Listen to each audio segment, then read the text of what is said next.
ఆయన చేస్తానంటే మేము ఏదైనా రెడీ, మాకు పని జరగాలి. ట్రిపుల్ గారు కేంద్ర విదేశాంగ మంత్రి అవ్వటం అనేది అది జరిగే పని కాదు. ఎందుకంటే నేను ఎమ్మెల్యేను కనుక, అందుచేత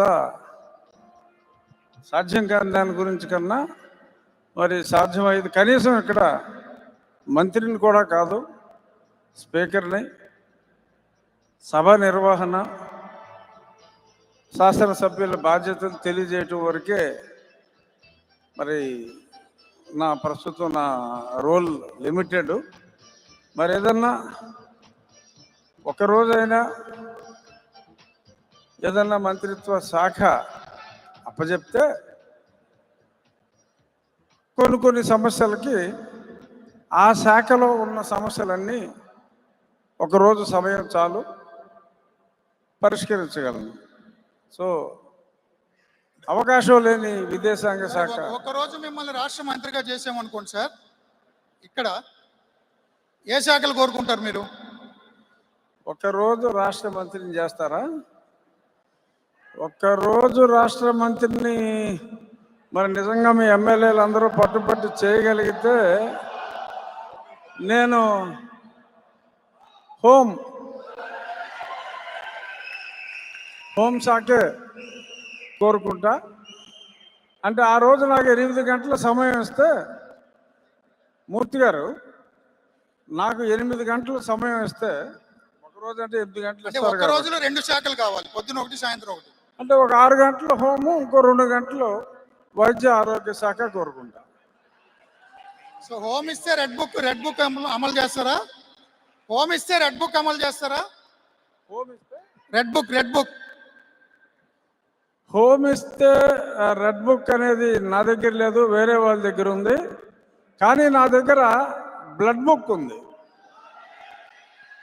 నా రక్తపచారాలన్నీ నాకు గుర్తున్నాయి, అరాచకాలన్నీ ఎలా జరిగినాయో గుర్తున్నాయి. కాబట్టి నా బ్లడ్ బుక్ బేసిస్లో నేను ముందుకెళ్తాను. పబ్లిక్ నుంచి కూడా ఒక 4 క్వశ్చన్లు తీసిన తర్వాత అటు ఇటు ఎమ్మెల్యేలు, నిజమైన ఎమ్మెల్యేలు కూడా మాట్లాడతారు. పబ్లిక్ ఒకసారి ఇవ్వండి, క్వశ్చన్స్ అడగండి. పబ్లిక్ క్వశ్చన్స్ అడగండి. ఈ ఎమ్మెల్యేని, ఆ ఎమ్మెల్యేని, స్పీకర్ గారిని కూడా అడగదలిస్తే స్ట్రైట్గా అడగండి, మనకి ఎక్కువ టైం లేదు. Straight question. మైక్ ఆన్ చేయండి కింద.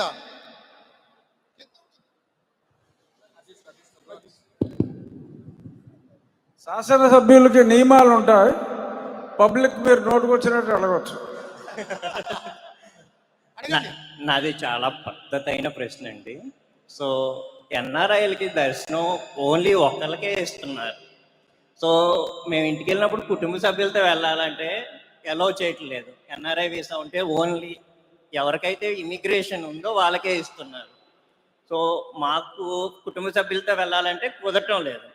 దాని గురించి ఏమన్నా అమెండ్మెంట్ లాగా చేసి మీరు అడగాల్సిన ఆ ఎమ్మెల్యేలు ఏమాలంటే నన్ను అడుగుతున్నారని టీటీడీ చైర్మన్ తరపున వచ్చా.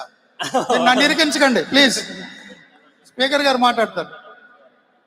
ఇప్పుడు ఏమైనా అమెండ్మెంట్ చేసి తక్కువలో తక్కువ 6 కన్నా ఎన్ఆర్ఐ కోటా కింద ఇస్తే కుటుంబ సభ్యులు అంతా సుఖంగా తిరుపతి వెళ్ళి స్వామివారి దర్శనం చేసుకుంటాం.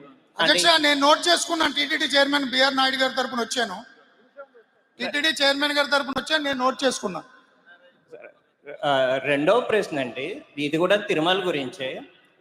గత ప్రభుత్వంలో మనం ఎవరి దగ్గరికి వెళ్ళినా, చిత్తూరు జిల్లాకు సంబంధించిన ఎమ్మెల్యే, మినిస్టర్ గారి దగ్గరికి వెళ్ళినా రికమెండేషన్ లెటర్స్ ఎన్ని కావాలంటే అని ఇచ్చేవాళ్ళు. ఇప్పుడేమో మన ప్రభుత్వం మంచి వాళ్ళం కాబట్టి ఒక్కటే ఇస్తున్నారు. అది కూడా 6 ఇవ్వమంటే 4 పేర్లు రాస్తున్నారు, లేకపోతే 3 పేర్లు రాస్తున్నారు. ఈ లెటర్ ఇవ్వటం వరకు ఓకేనండి, అది తీసుకెళ్ళి ఎక్కడ ఇవ్వాలో మాకు తెలియట్లేదు, ఎవరికి ఇవ్వాలో తెలియట్లేదు. ఈ ప్రాసెస్ ఎంత అంటే ఎన్ఆర్ఐలకి ఎమ్మెల్యేల ద్వారా సమ్ ఛానల్ ఏర్పాటు చేసి ఆ లెటర్ని మేము తీసుకెళ్ళేలాగే సింగిల్ విండో మెథడ్ ఏదన్నా ఇవ్వగలరా? చాలా చక్కటి ప్రశ్న. ఎందుకంటే మీరు ప్రవాసాంధ్రులు మన రాష్ట్రానికి వచ్చినప్పుడు మీ తల్లిదండ్రుల్ని చూసుకోవటమే కాకుండా సాక్షాత్తు వెంకటేశ్వర స్వామి దర్శనం అందరూ కోరుకుంటారు. మీరు ఒక్కళ్ళే వెళ్ళి రావటం అనేది అది సమంజసం కాదు. మీ తల్లిదండ్రుల్ని, మీ ఇమీడియట్ దగ్గర బంధువులు 6గురికి మించకుండా దర్శనం చేయించడం అనేది అది మంచి నిర్ణయం. ఇప్పుడు ఎమ్మెల్యేలకు కూడా 4 రోజులు, వారంలో 4 రోజులు ఇవ్వటం జరుగుతుంది. ఒక సూచన అయితే తప్పకుండా శాసనసభ్యుల తరపున ముఖ్యమంత్రి గారికి సూచిస్తాం. అదేమిటంటే ప్రతి ఎమ్మెల్యేకి వారంలో 1 ఎన్ఆర్ఐలకి, ప్రతి ఎమ్మెల్యే అంటే 175 మందికి ఒకరోజు ఎన్ఆర్ఐలు ఎవరైనా ఉండి వారి నియోజకవర్గంలో ఇవ్వాలి అంటే 1 టికెట్ కంపల్సరీగా అక్కడి నుంచి వచ్చిన ఎన్ఆర్ఐ వారి ఇమ్మీడియట్ కుటుంబ సభ్యులకి ఇవ్వమని రికమెండ్ చేయటం చాలా సమంజసంగా ఉంటుంది. తప్పకుండా ముఖ్యమంత్రి గారికి ఎన్ఆర్ఐల తరపున, ఎందుకంటే మీరు ఇతోధికంగా సేవ చేస్తున్నారు. మొన్న జరిగిన పెను మార్పులో కూడా ఎంతోమంది వారి వారి పాత్ర పోషించారు కనుక ఇది న్యాయం. తప్పకుండా ఆ వారం ఆ ఎమ్మెల్యే గారికి ఎన్ఆర్ఐలు ఎవరో రాలేదనుకోండి, అది వేస్ట్ అవుతుంది. అంటే అది ఉపయోగించరు.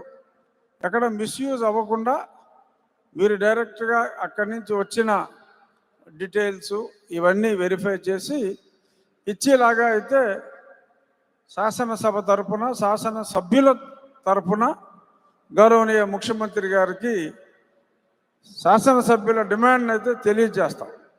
చాలా చక్కటి సూచన చేశారు, సంతోషం. ఇంకొక question, next question Kalyan, next question. Yeah, so మాది మంచి ప్రభుత్వం అని పదే చెప్తున్నారు కదండి.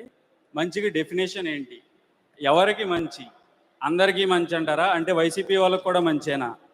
వాళ్ళు మంచి దాటి ఇంకేదో అయ్యారు అని అనుకుంటున్నారు. ఆ ఫీడ్బ్యాక్ మీకు రిసీవ్ అయిందా? అంటే మంచితనానికి ఈ మధ్య నిర్వచనాలు మారినాయి. పాపం మంచోడరా అంటున్నారు. ఎవరైనా నిజంగా పూర్వం ఇంత మంచి ఆయనరా అనేవారు.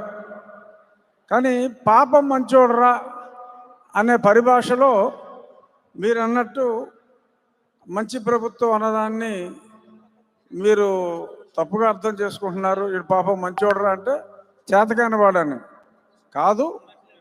ఈ ప్రభుత్వం పాపం మంచి ప్రభుత్వం కాదు, నిజంగా మంచి ప్రభుత్వమే. ఎవరికి అంటే తప్పు చేసిన వాడికి శిక్ష పడుతుంది, హాని ఖచ్చితంగా జరుగుతుంది. తప్పు చేసిన వాళ్ళు తప్పించుకోలేరు. కానీ మరి గతంలో మంచి వాళ్ళని, ముసలి వాళ్ళని ఒక మెసేజ్ ఫార్వర్డ్ చేస్తే కూడా ఎన్నో హింసాత్మక సంఘటనలు జరిగినాయి. కాబట్టి అటువంటి చెడ్డ పనుల జోలికి వెళ్ళని మంచి ప్రభుత్వం ఇది అనేదే ఉద్దేశం తప్ప మంచి అన్నదాన్ని మారుతున్న కాలమాన పరిస్థితులను బట్టి అపార్థం చేసుకోవద్దు. ఒకవేళ జనం మరీ అపార్థం చేసుకున్నారు అని అనుకుంటే ఆ మంచి అనే దానికి వేరే ఆల్టర్నేటివ్ పదం చూసుకోమని కూడా సూచన ఇద్దాం.